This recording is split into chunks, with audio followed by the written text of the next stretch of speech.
So let me ask now Harriet Miers to begin. Harriet Miers is a member of the firm of Locke Lord.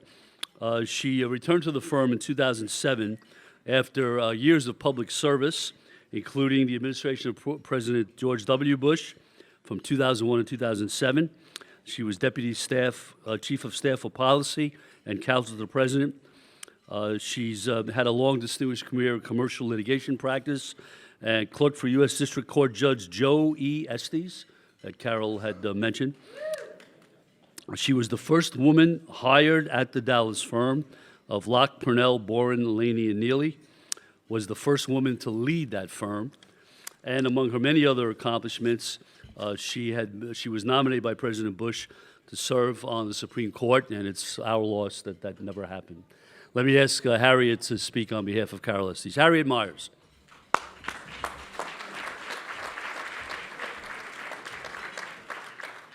Thank you. What a pleasure it is to be here to pay tribute to Carolyn Estes and the Estes family, and especially Carol's achievements and her contributions that we've heard so much about this evening.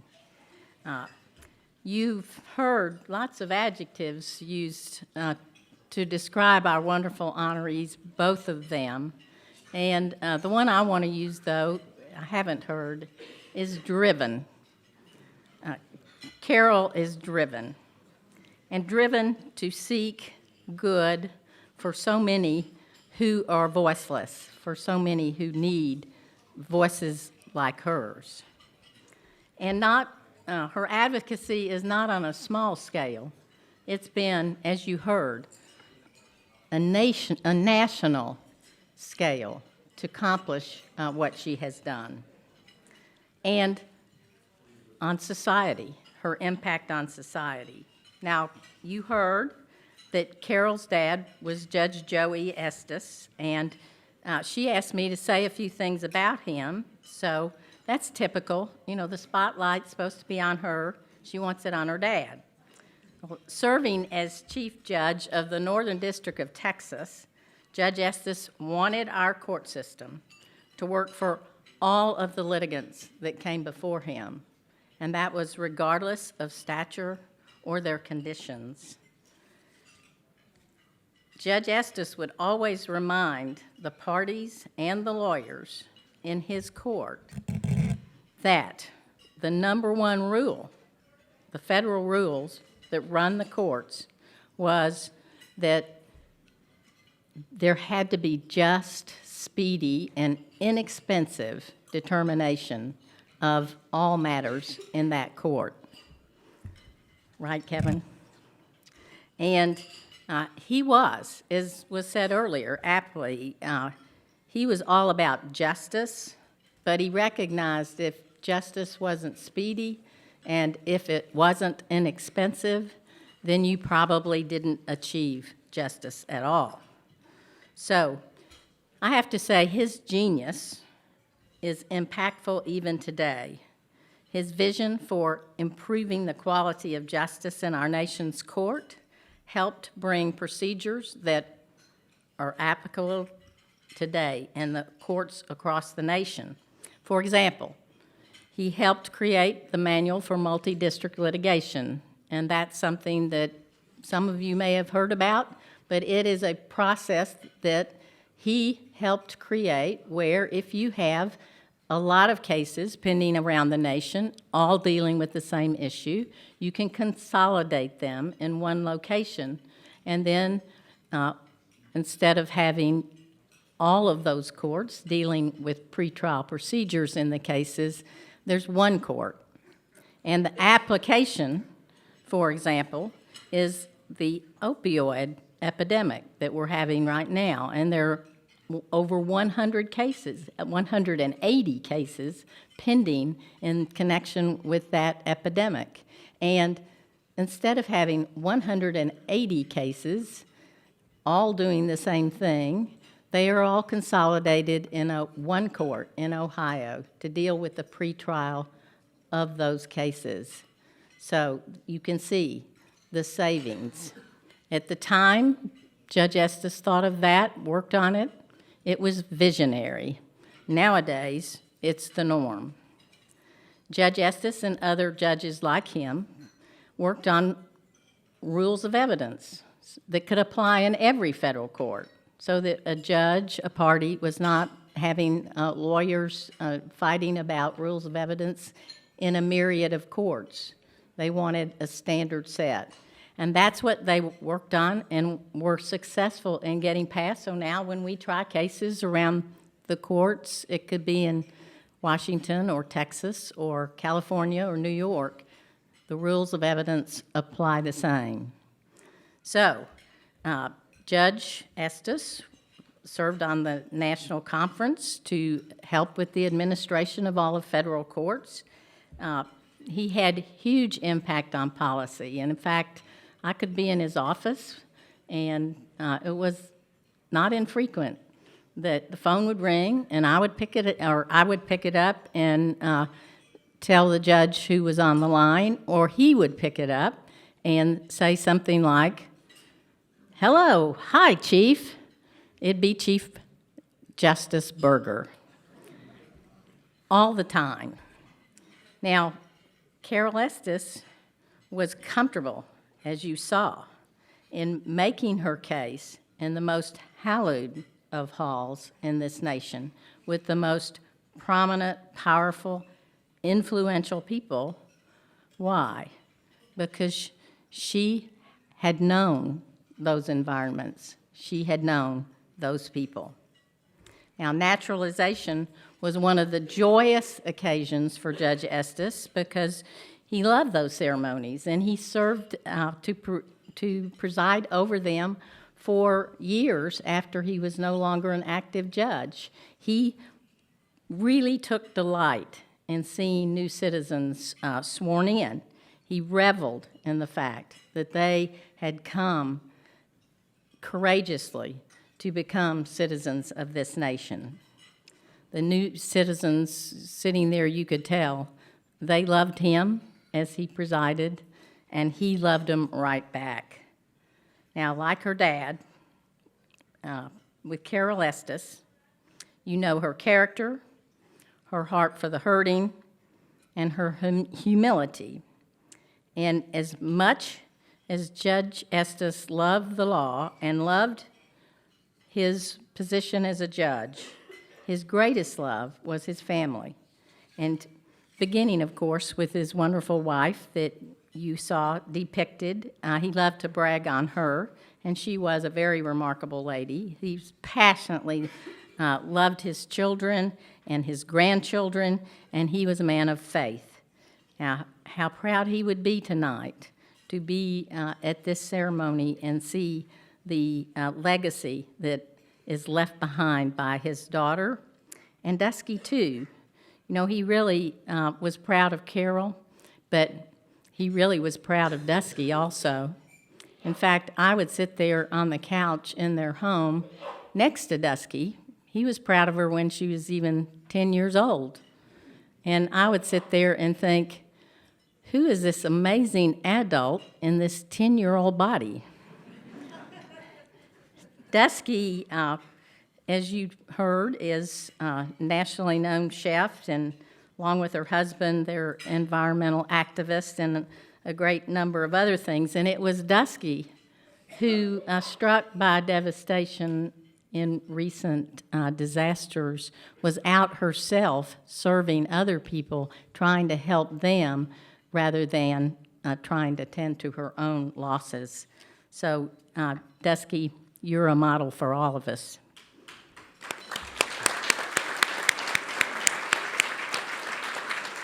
Now, I know what you're thinking. Why is she talking about the judge? Why is she talking about Dusky? I mean, and it's simple. I'm making Carroll happy.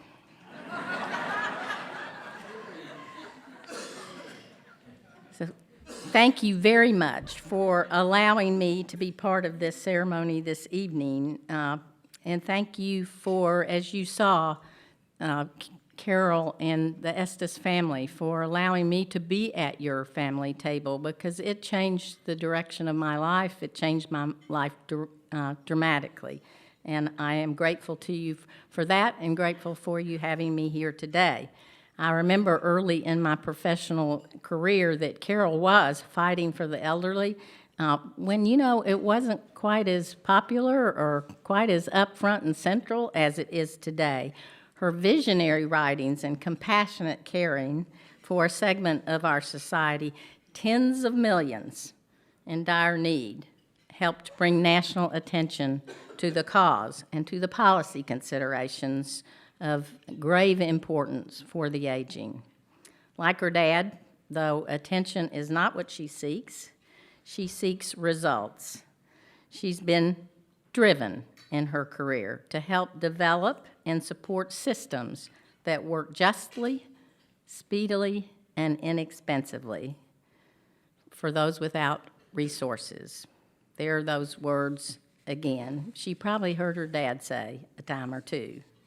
Now, in closing, I will say that your battles, Carroll, with those with different mindsets, different approaches, caused me to be reminded of the development of what you mentioned earlier, also the Federalist Papers, which you brought to our minds. They resulted from hard-fought argument, the championing of different views, the refinement of thought and expression, and a final product that influences lives today as they did back when they were conceived. Regardless of what one thinks of the papers, they have proven without a doubt words, ideas, and ideals are powerful and influential, be those in those papers and the words of the greats like Abraham Lincoln or the Reverend Martin Luther King, numbers of others. But Carroll, your hard work, your teaching, and especially your studies and your written words bring us together tonight to recognize and celebrate your dedication to seeing this beloved country of ours a just society with a reality of immediacy and affordability for the provision of basic human needs. And we are grateful to you, and congratulations to you.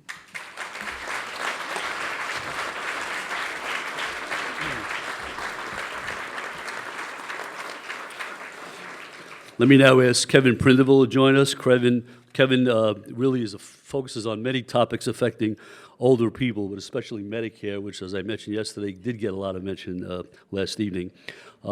He leads a gem of an organization called Justice in Aging that really is on the cutting edge of advocacy for older people in this country.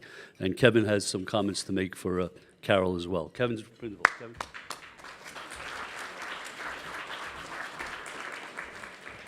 Well, thank you so much for having me here. It's a real pleasure. I'm here tonight as part of the Carroll Estes fan club, also a part of Ted's fan club as well, but tonight for Carroll. I'm such a big fan of Carroll's that I'm actually here in violation of one of my rules. You see, about 2 years ago, Carroll and I were on a panel together in San Francisco about Social Security and the future of the program and how to defend it and why it's important for the communities that Carroll's been advocating for her whole life. And for the last 2 years since then, I've been meeting people in San Francisco who come up to me and say, hey, I saw you at that presentation. And I ask you, well, what'd you think? How was it? And they say, well, Carroll was great. So I decided it was a bad career move to continue to share stages with Carroll. But for you, Carroll, I'm back here doing that again.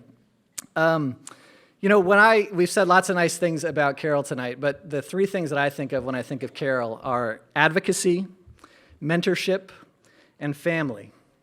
So first, advocacy. Carroll, if you know her, you know that she is a fierce advocate. She is as fierce as they come. You can tell that she's the child of a lawyer and was well-trained to stand her ground, to argue her points, and to win the fight. She's always done that. Everybody I've spoken to, all of my other mentors, people that have worked with Carroll for a long time, they all mention her advocacy first. That she's been consistent throughout her career, that she's let, as someone told me tonight, her academics get confused with her politics, She's always married those two, and she's used that to speak out for what's right, whether it's providing leadership for the Older Women's League, or the Gray Panthers, or the National Committee, or when she was on the board at Justice and Aging. She was always a voice for those that had been shut out of systems of power by systemic abuses. So always there as a champion for those voices. And she does it with this unique style. When I think of Carroll, I think of it starting with those steely eyes and the most serious look that tells you she is not messing around and she's not going to let you off the hook. And just at the moment when you think you're about to break, she breaks it with this funny Texas joke and that wry smile and just brings out the charm that wins you over. So it's really that unique style. And when I was a young advocate, seeing someone bring that fierce kind of advocacy into rooms and into conversations was incredibly inspiring, and it provided permission. If Carroll's mad, if Carroll's speaking up, then we should do the same. And so that brings me to my second point about mentorship. I feel fortunate to be one of the many people that Carroll has mentored. And I feel fortunate to work with so many people that Carroll has mentored. It's like this incredible legacy that extends even beyond her own work. Whenever I meet somebody in the field who I'm thinking, yeah, this person's really cool, they really get it, they're an amazing advocate, plus they're a provider, or they're an academic, but wow, they're really an advocate at heart, inevitably soon I find out that they used to work for Carroll, or they were Carroll's student. So just for a quick second, if you're someone who's been lucky enough to feel like you were mentored by Carroll or worked for Carroll, could you just stand up for a second? So look all the way around the room. I mean, it's all different parts of the room. And these are people, if you know each of them, you know that they are leaders in their field who have mentored leaders after them, after them, after them. So it's just an incredible testament to Carroll's community that she's created of people that will leave legacy for years and years to come. And that brings me to family. Because if you've been lucky enough to be mentored by Carroll, then you're part of Carroll's family. And it really feels like a family of us that know Carroll, that are connected to Carroll. When you make that connection that you each know and admire and respect Carroll, it's like you are connected in a new and special way that will last forever. So there's that family of advocates, whatever it is they do in their other job. I think first and foremost, if you've been mentored by Carroll, you are an advocate. That there's that family of us. And if you know Carroll, you also know how important her family is to her. You don't have to know Carroll for more than 5 minutes before you hear about Dusky, the restaurant, the grandchildren, how proud she is of you. And I think that that is such a powerful lesson for all of us about the importance of the family we build as a community together, but also in our lives at home and how we welcome that into our work.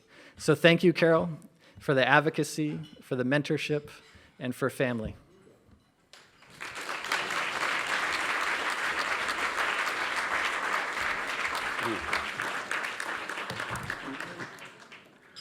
So now let me ask to be offering some comments on behalf of TED is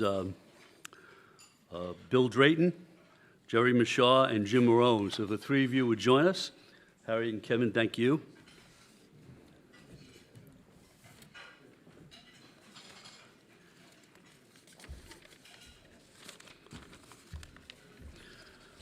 And we'll start with Bill. Bill Drayton's been named one of America's 25 best leaders by U.S. News & World Report. He was named one of Fast Company's Fast 50. That's a group of idea leaders who are pushing their industries forward with the power of their vision. More accolades he's received from various organizations, not the least of which was to be selected as one of the first MacArthur Fellows by the MacArthur Foundation. So Bill Drayton to say some words on behalf of Ted Marver. Bill?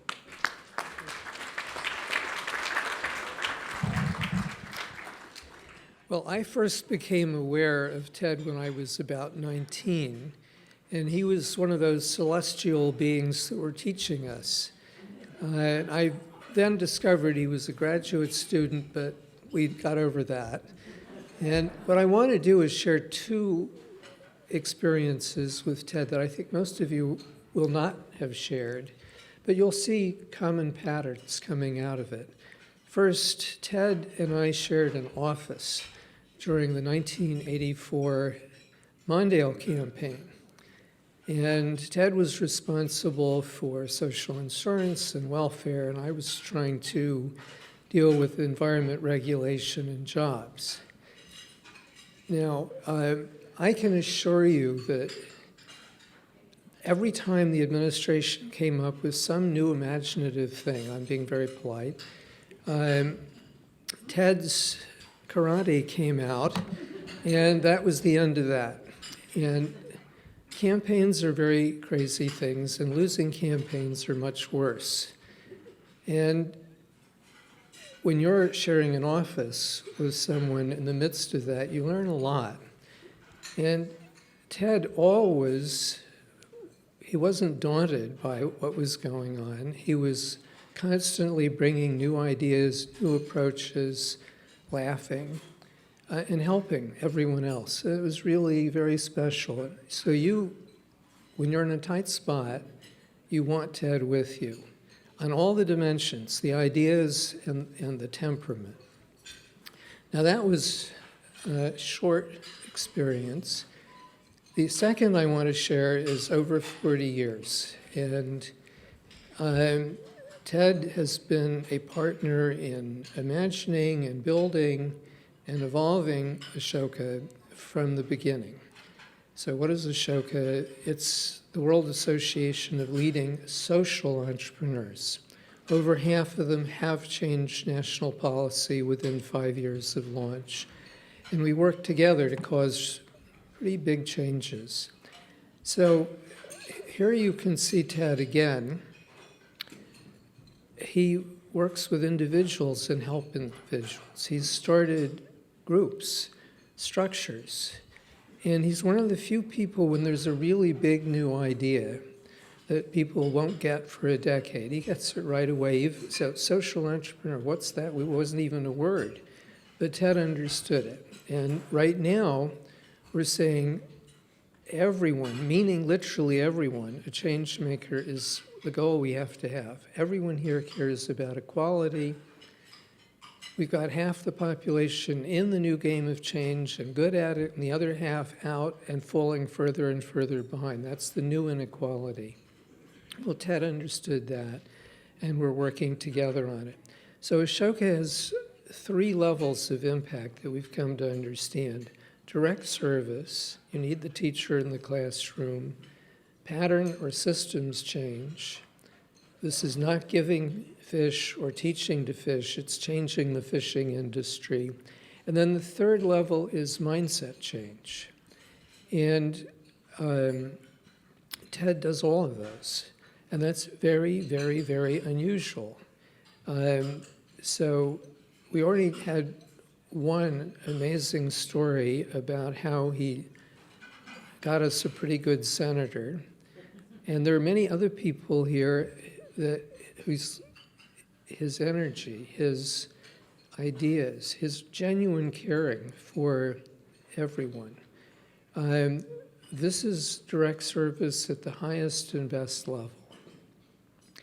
And then he has fought all his life for the best ways of changing the system, fact-based, respectful. When the environment changes, you've got to change, but you've got to keep the values. And then mindset change. Ted's talk, he was talking about language, and he's researched this, the decline of social insurance, the rise of entitlement. Well, that is how people who are working in the area of mindset change have to think. It's how many people do you know are really good at all 3 of those levels? Now, I don't think I'm surprising anyone with the qualities. And so I want to, if I may speak for all of us, we all are privileged, blessed to have Ted as a friend. We know that he's there in the difficult moments, and he's there for the long term. He's there for the country as well as for us. And Ted, we're very, very grateful. Thank you.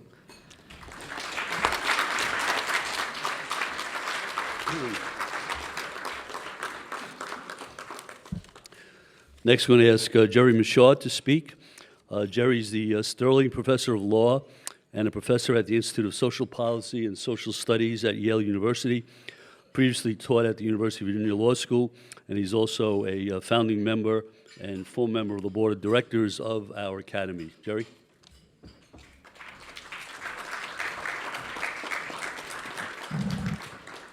Thank you, Bill. I just have two things to say about my dear friend Ted Marmer. Both have been actually on display tonight already, so I can be extremely brief. The first thing that you should know about Ted is something that I think maybe Jim Morone once said to me, and that is, there's nothing that Ted wouldn't ask you to do for him.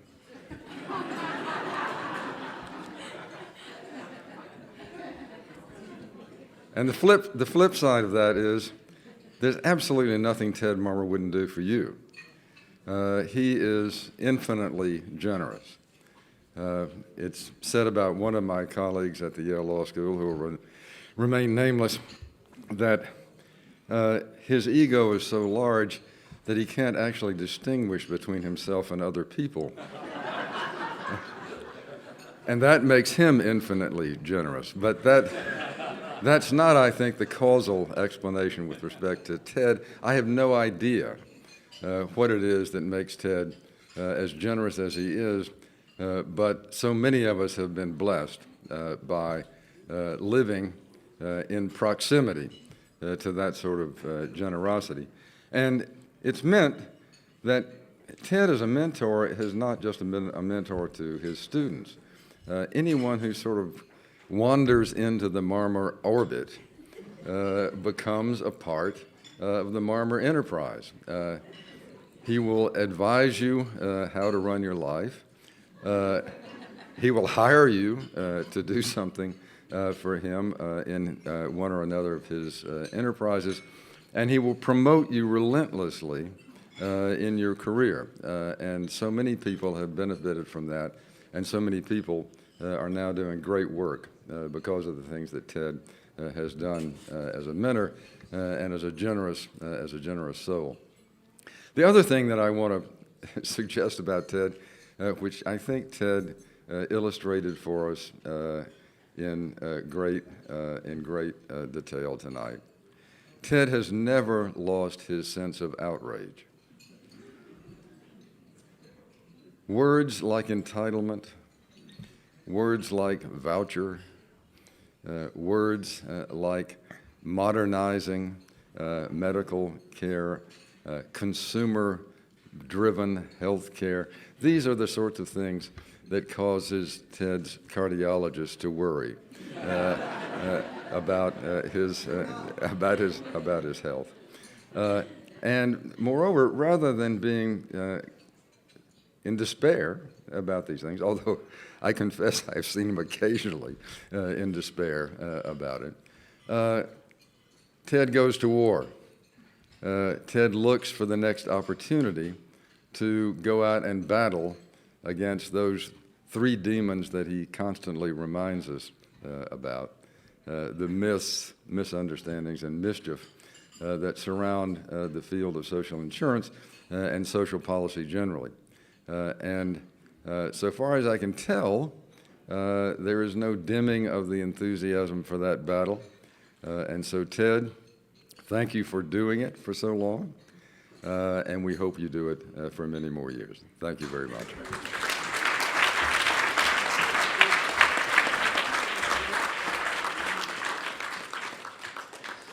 And our final speaker on Ted's behalf is James Morone.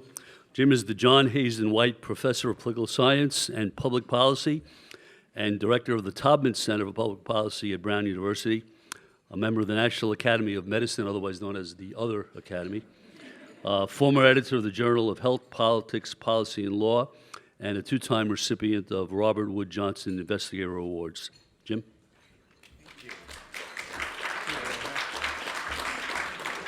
I'm afraid you're just going to hear the same thing in different words that we've just heard from two others. But before I celebrate Ted, let me just say congratulations also to Carroll. Very well deserved. We met in Banff in one of the most gorgeous conferences ever, and to put it in Marmorian terms, during the Mondale campaign. I want to tell two stories, one of them cheeky, as Ted would say, about Ted, and then summarize his entire life in a single word. Story number one, Ted was the first political scientist, this sounds ridiculous, but the first political scientist at the University of Chicago ever to get a large grant, a grant large enough to hire graduate students with. It was a grant by Robert Wood Johnson administration, premised on the idea that when national health insurance passed, we should be able to implement it well. So it was about implementing national health insurance granted in 1976.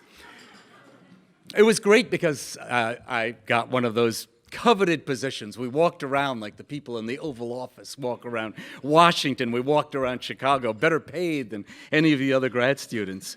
And working for Ted was both hard work and always unexpected. Something was always cooking. So one day, as we were, I think, doing a paper, Andy Dunham and I were doing a paper on health benefits in the comprehensive health insurance plan, I think. Ted walked down the hall and said, boys, how would you like to go to a wine tasting? Sure. So off we went. We drove to Red Arrow Liquors out in the suburbs of Chicago, and we had a wine tasting. It was great. I had a late harvest Riesling, as I recall, the first ever. And then the shadow fell. And the proprietor came from Red Arrow Liquors and said, Professor, your U-Haul is loaded. The U-Haul was loaded with 72 cases of red wine from France. And we drove back to the edge of the University of Chicago, where there was a nice house, and those 72 cases in the U-Haul were to go in the basement of the nice house. And Ted, this echoes what Jerry just said, and Ted suddenly realized he was 10 minutes late for a seminar. And off he went. Well, graduate students, I don't know if you've never been to grad school, you might never seen this, but they tend to be a little prickly about esteem, because they don't have any. So we sat on the curb, Andy and I, and Andy said, what would Ted do? And I said, well, that's easy. He would move the wines. And he'd make sure it was worth his while. And so we moved 68 cases of fine red wine, and we kept 3, which now that I can afford red wine, I realize is an outrageous fee. But we kept 3, one for Andy, one for me, and one for the office. And all fine, all good.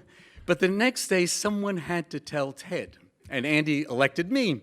So I walked down and I said to Ted, well, we moved the wine. He said, oh, thank you very much.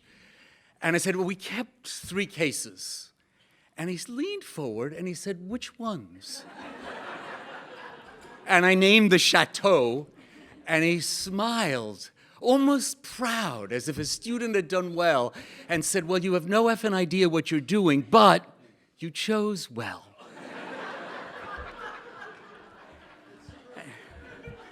You work hard, and anything might be happening.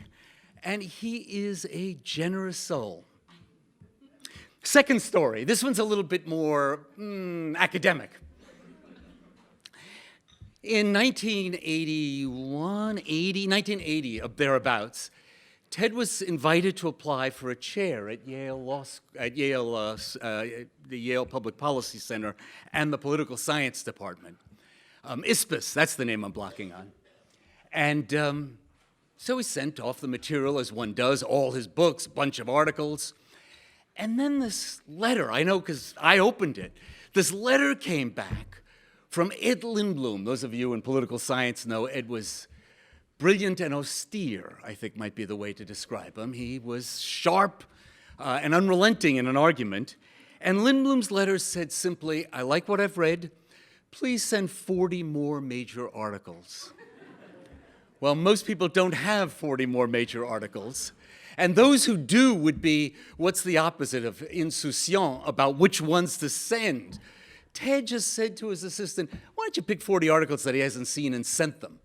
40 articles. And he was so confident that any 40 would be interesting. And sure enough, he got the job. You know, those 40 articles covered more things than you can imagine. how to think about comparative health politics, or what's right and what's wrong about the Canadian healthcare system, or myths or fallacies or this or that, 1,000 different topics.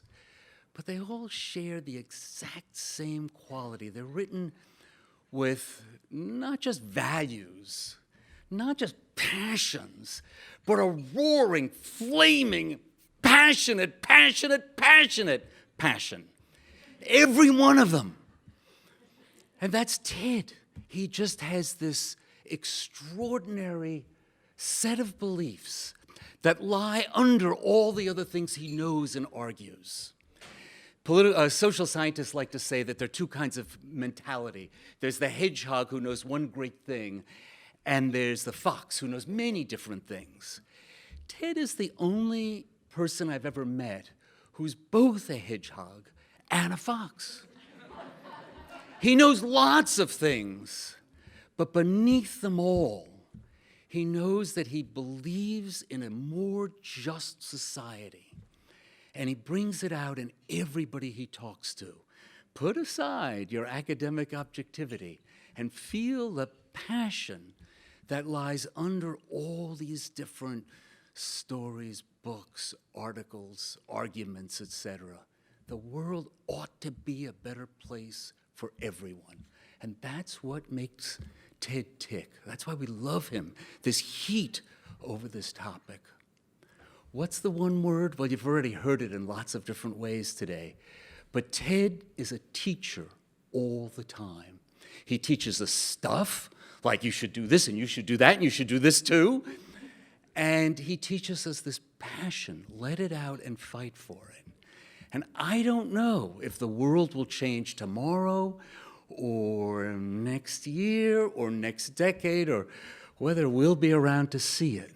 But those pebbles he's dropped and all his students will, I'm sure, in the end, make an enormous difference, will, in the end, change the world. Because, after all, we are all, including his family, we are all Ted's students and better for it. Thank you.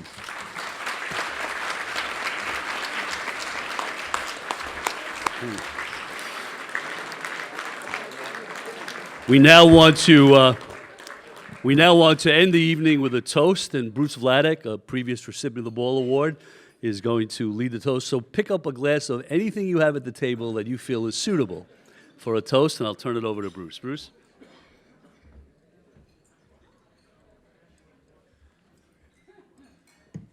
Thank you, Bill. It's been a long evening. A lot of words have been said. I don't want to add too much to it. I would just say, as someone who left full-time residency in the Washington area 22 years ago, and is really glad about that.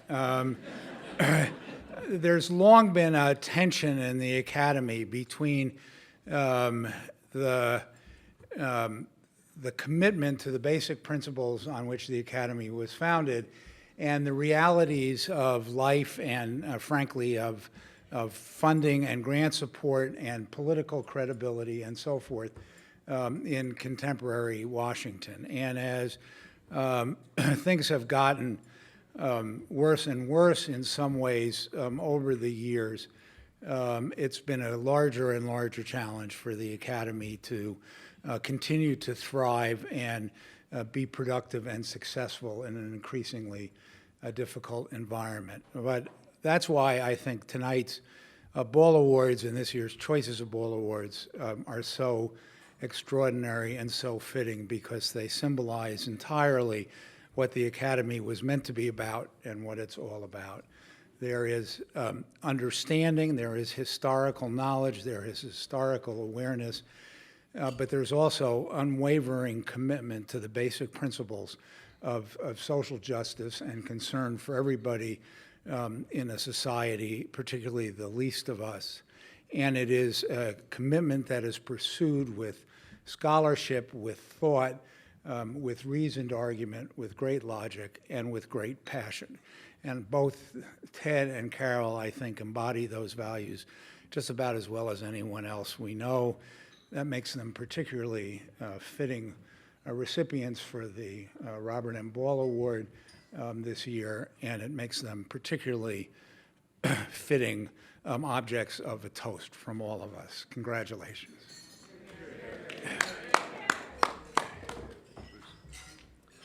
Let us give one more wonderful round of applause to our honorees, Carroll, Estes, and Ted Marmer.